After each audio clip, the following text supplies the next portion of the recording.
जय श्री राम। आप सभी हनुमान भक्तों का स्वागत है और मैं आप सभी हनुमान भक्तों को सादर प्रणाम करता हूँ।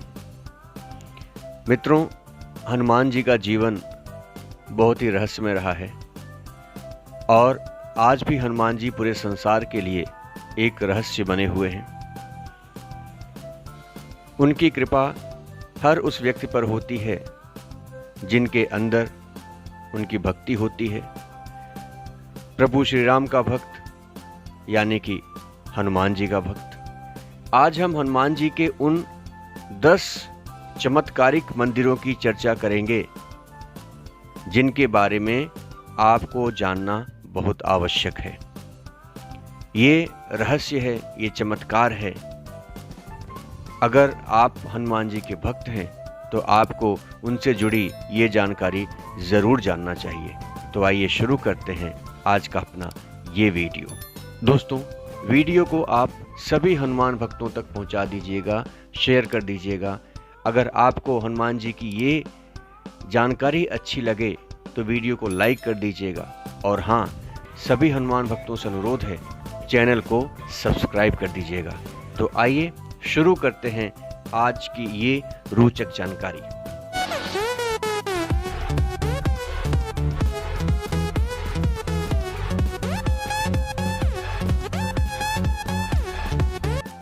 हम हनुमान जी के जिन चमत्कारिक मंदिरों की बात करने जा रहे हैं, आज हम 10 मंदिरों की बात करेंगे।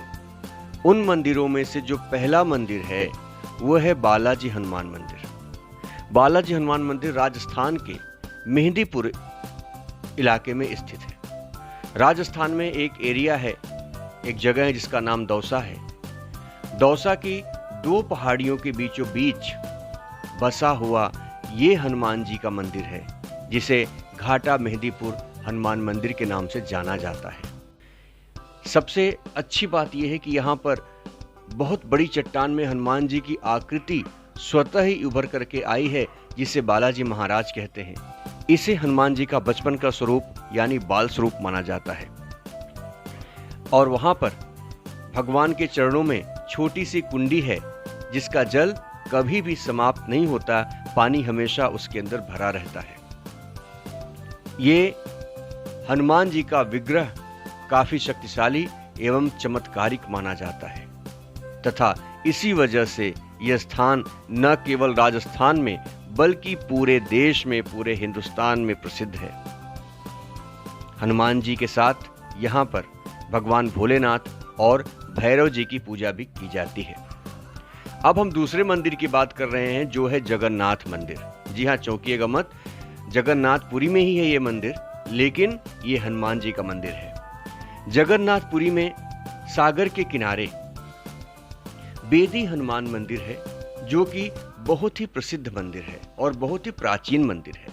ऐसा कहा जाता है कि प्रभु जगन्नाथ को, भगवान मारुति को यहाँ समुद्र को नियंत्रित करने के लिए नियुक्त किया था, परंतु जब हनुमान जी भी जगन्नाथ, बलभद्र एवं सुभद्रा के दर्शनों का लोभ संवरण नहीं कर पाते थे, संप्रति समुद्र भी उनके पीछे पीछे नगर में प्रवेश कर जाता है। केसरी नंदन की इस आदत से परेशान होकर के भगवान श्री जगन्नाथ महाप्रभु ने हनुमान को यहीं पर स्वर्ण वेड़ी से आबाद कर दिया। कितना अद्भुत है ना भगवान का प्रेम और उनके भक्त का प्रेम। प्रभु कहीं भी रहें, लेकिन हनुमान जी उनके पास खींचे खींचे चले ही आते हैं। तीसरा मंदिर है श्री पंचमुख आंजनेय स्वामी जी का मंदिर है। ये तमिलनाडु के कुंभकोणम नामक स्थान पर स्थित है। ये पंचमुखी आंजनेय स्वामी जी यानी श्री हनुमान जी का बहुत मनभावन मठ है। यहाँ पर श्री हनुमान जी का पंचमुख रूप में विग्रह स्थापित है, जो अत्यंत भव्य और दर्शनीय है। इन कथाओं के अनुसार जब अहिरावण तथा उसके भाई महिरावण ने श्री राम को लक्ष्मण जी सहित अगवा कर लिया था, तब प्रभु श्री राम को ढूंढने के लिए हनुमान जी ने पंचमुख रूप धारण करके इसी स्थान से अपनी खोज प्रारंभ की थी और फिर इसी रूप में उन्होंने अहिरावण और महिरावण का संहार भी किया था। यहाँ पर हनुमान जी के पंचमुख रूप के दर्शन करने से मनुष्य के सारे दुखों का नाश हो जाता है, कष्टों एवं बंधनों से मुक्ति मिल जाती है। बाद में हनुमान जी गुजरात के समुद्री तट पर स्थित बेट द्वारका से पाताल लोक गए थे। वही बेट द्वारका से 4 मील की दूरी पर मकरध्वज के साथ हनुमान जी की मूर्ति भी स्थापित है। कहते हैं कि पहले मकरध्वज की मूर्ति छोटी थी, परंतु अब दोनों मूर्तियों की ऊंचाई एक सी हो गई है। अहिरावण ने भगवान श्री राम और श्री लक्ष्मण जी को इसी स्थान पर छिपा कर रखा था। जब हनुमान जी श्री राम लक्ष्मण को लेकर के आए, तब उनका मकरध्वज के साथ अत्यंत घोर युद्ध हुआ। अंत में हनुमान जी ने उसे परास्त कर अपनी पूंछ से उसे बांध दिया। उसी की याद में ये मूर्ति यहाँ पर स्थापित है। मकरध्वज हनुमान जी का पुत्र था, ये आप सब जानते होंगे। अब हम बात करेंगे हनुमानगढ़ी की। हनुमानगढ़ी अयोध्या में स्थित बजरंगबली का सबसे प्राचीन मंदिर माना जाता है। यह मंदिर अयोध्या में सरयू नदी के दाहिने तट पर एक ऊंचे टीले पर स्थित है। यहां तक पहुंचने के लिए 76 यानी 76 सीढ़ियां चढ़नी होती हैं। यहां पर स्थापित हनुमान जी की प्रतिमा केवल 6 इंच लंबी है, जो हमेशा फूल मालाओं से सुशोभित रहती है। इस मंदिर के जीर्णोद्धार के पीछे एक अत्यंत रोचक कहानी है। सुल्तान मंसूर अली लखनऊ और फैजाबाद का प्रशासक था। तब एक बार सुल्तान का एकमात्र पुत्र बीमार पड़ा। वैद्य और डॉक्टरों ने जब हाथ टेक दिए, तब सुल्तान ने थक हार करके आंजनेय के चरणों में अपना माथा रख दिया। लेकिन मुसलमान होने के नाते किसी मूर्ति के समक्ष झुकने से उसे ग्लानि हो रही थी, लेकिन मन में श्रद्धा थी और उसने सोचा कि खुदा और ईश्वर में कोई फर्क नहीं होता। ये सोच करके उसने महाप्रभु हनुमान जी से विनती की और तभी चमत्कार हुआ और उसका पुत्र पूर्ण रूप से स्वस्थ हो गया। उसकी धड़कनें फिर से सामान्य हो गई। तब उस बादशाह ने खुश होकर के अपनी आस्था और श्रद्धा को मूर्त रूप दिया। हनुमानगढ़ और इमली वन के मध्य से उसने इस जीर्ण शीर्ण मंदिर को विराट रूप दिया और 52 बीघा भूमि हनुमानगढ़ी और इमली वन के लिए उपलब्ध कराई। संत अभय रामदास के सहयोग और निर्देशन से ये विशाल मंदिर बना। संत अभय रामदास निर्वाणी अखाड़ा के शिष्य थे और वो यहाँ अपने संप्रदाय का अखाड़ा भी स्थापित करना चाहते थे और बाद में उन्होंने स्थापित भी किया। हम जिस मंदिर की अब बात करने जा रहे हैं, 5वां मंदिर, वो बालाजी हनुमान मंदिर है, जो कि सालासर राजस्थान में स्थित है। महाप्रभु हनुमान का ये मंदिर चुरू जिले के गांव जिसका नाम सालासर है, वहां पर स्थित है। इसीलिए इन्हें सालासर हनुमान मंदिर भी कहा जाता है या बालाजी हनुमान के नाम से भी इनको बुलाया जाता है। यहाँ स्थित हनुमान जी की प्रतिमा दाढ़ी व मूंछ से भी सुशोभित है। दूर दूर से भक्तगण यहाँ पर आते हैं अपनी मनोकामनाएं लेकर के, और ऐसा माना जाता है कि यहाँ आने वाले हर भक्त की मनोकामना पूरी होती है। इस मंदिर के संस्थापक का नाम मोहनदास जी था। बचपन से ही हनुमान जी के प्रति मोहनदास जी की अगाध भक्ति थी, अगाध श्रद्धा थी। ऐसा कहते हैं कि हनुमान जी की यह प्रतिमा एक किसान को जमीन जोतते समय मिली थी, जो सालासर में सोने के सिंहासन पर स्थापित किया गया है। छठे मंदिर की तरफ चलते हैं। यह है संकट मोचन हनुमान मंदिर।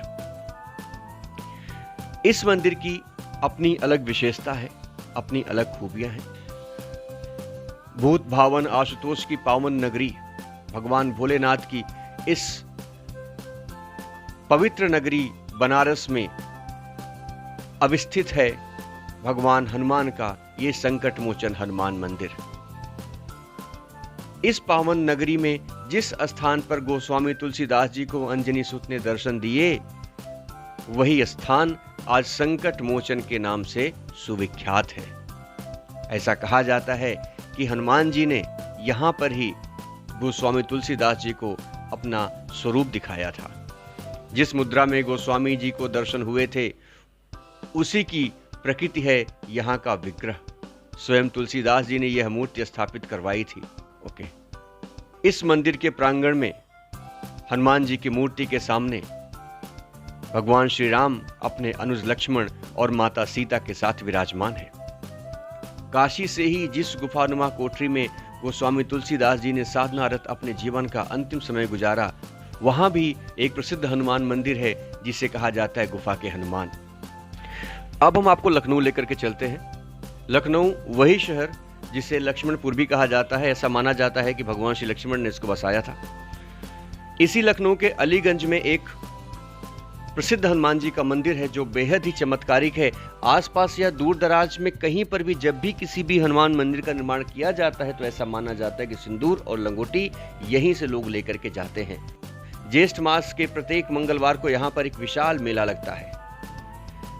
अंग्रेजों के समय में लखनऊ के नवाब मोहम्मद अली शाह और उनकी बेगम राबिया को कोई औलाद नहीं थी।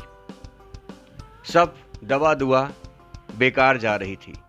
तब किसी ने बताया कि इस्लामी बाड़े में एक हिंदू संत रहते हैं, उनके सामने झोली फैलाओ, तुम्हारा भला हो जाएगा। इस्लामी बाड़े को पहले हनुमान बाड़ी कहते थे। यहाँ हनुमान मंदिर था, लेकिन 600 वर्षों पूर्व बख्तियार खिलजी ने इसका नाम बदल करके इस्लाम बाड़ी रख दिया था। खैर, इस्लाम बाड़ी में हिंदू संत को बाड़ी वाले बाबा कहकर पुकारते थे। ये बजरंगबली के परम और अनन्य भक्त थे। राबिया बेगम ने बाड़ी वाले बाबा के सामने दामन फैलाया तो बाबा ने बेगम की फरियाद भगवान श्री हनुमान तक पहुंचा दी।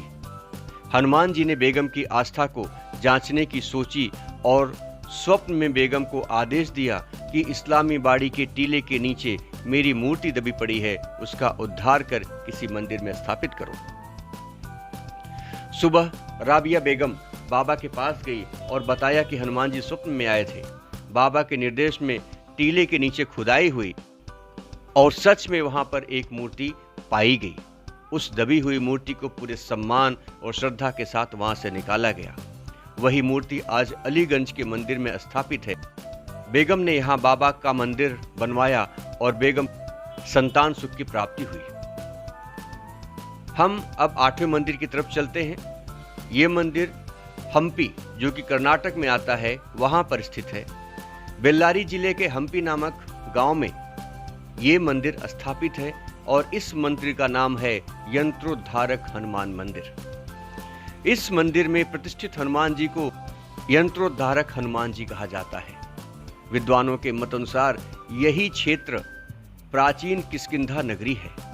वाल्मीकि रामायण व रामचरितमानस में इस कथन का और इस स्थान का वर्णन मिलता है। संभवतः इसी स्थान पर किसी समय वानरों का विशाल साम्राज्य हुआ करता था। आज भी यहाँ पर अनेक गुफाएं हैं और इस बात के सबूत भी मिलते हैं। इस मंदिर में श्री राम नवमी के दिन 3 दिन तक लगातार उत्सव मनाया जाता है और भव्य मेले का आयोजन किया जाता है। नवा मंदिर है कष्टभंजन हनुमान मंदिर। ये गुजरात में सारंगपुर में स्थित है। गुजरात के भावनगर के सारंगपुर में विराजने वाले कष्टभंजन महाराजाधिराज हनुमान जी महाराज यहाँ पर दादा के नाम से पुकारे जाते हैं। अहमदाबाद भावनगर रेलवे लाइन पर स्थित बोटाद जंक्शन से सारंगपुर लगभग 12 मील दूर है। सोने के सिंहासन पर विराजमान हनुमान दादा की मूर्ति अलौकिक है। उनके चरणों में शनि महाराज विराजमान है। कहा जाता है कि एक समय था जब शनिदेव का पूरे राज्य पर आतंक था। आखिरकार भक्तों ने अपनी फरियाद बजरंगबली से की। भक्तों की बातें सुन करके हनुमान जी ने शनिदेव को मारने के लिए उनके पीछे गए। अब शनिदेव के पास जान बचाने का आखिरी विकल्प सिर्फ एक ही था और वो उन्होंने अपनाया। उन्होंने स्त्री रूप धारण किया क्योंकि उन्हें पता था कि हनुमान जी बाल ब्रह्मचारी और किसी स्त्री पर हाथ नहीं उठाते। लेकिन भगवान राम के आदेश से उन्होंने स्त्री स्वरूप शनिदेव को अपने पैरों तले कुचल दिया। मित्रों, जितने भी मंदिर हैं सबकी अपनी अलग कथाएं हैं और हर कथा अपने आप में बहुत रोचक है। अब हम 10वें मंदिर की बात करते हैं, जो कि चित्रकूट उत्तर प्रदेश में स्थापित है। उत्तर प्रदेश में सीतापुर नामक स्थान से 3 मील की दूरी पर पर्वतमाला के मध्य में हनुमान जी का ये मंदिर स्थापित है, जिसे हनुमान धारा कहते हैं। पहाड़ के सहारे हनुमान जी की एक विशाल मूर्ति के ठीक सिर पर जल के 2 कुंड हैं, जो हमेशा जल से भरे रहते हैं और उनमें से निरंतर पानी बहता रहता है। इस धारा का जल हनुमान जी को स्पर्श करता है और बहता है, इसीलिए इसे हनुमान धारा कहते हैं। कहा जाता है कि श्री राम के अयोध्या में राज्याभिषेक होने के बाद एक दिन हनुमान जी ने भगवान श्री रामचंद्र से कहा, हे भगवान, मुझे कोई ऐसा स्थान बताइए जहां लंका दहन से उत्पन्न मेरे शरीर का ताप मिट सके। तब भगवान श्री राम ने हनुमान जी को ये स्थान बताया था। दोस्तों, आपको ये सारी जानकारी देने के लिए मैंने जो शोध किया है, मैंने जो खोज किया है, अगर उसमें कोई त्रुटि हो, अगर आपकी किसी भावना को ठेस लगा हो, तो उसके लिए माफ़ी। उम्मीद करता हूँ कि आज का आपको ये अंक अच्छा लगा होगा। एक बार फिर आपसे अनुरोध है कि वीडियो को सभी हनुमान भक्तों के साथ शेयर ज़रूर कीजिएगा, चैनल को लाइक ज़रूर कीजिएगा और बेल आइकॉन को दबा करके रखिएगा, ताकि हमारा हर आने वाला वीडियो आपको नोटिफाई करता रहे। तो मिलते हैं अगले वीडियो में, तब तक के लिए जय श्री राम, जय हनुमान।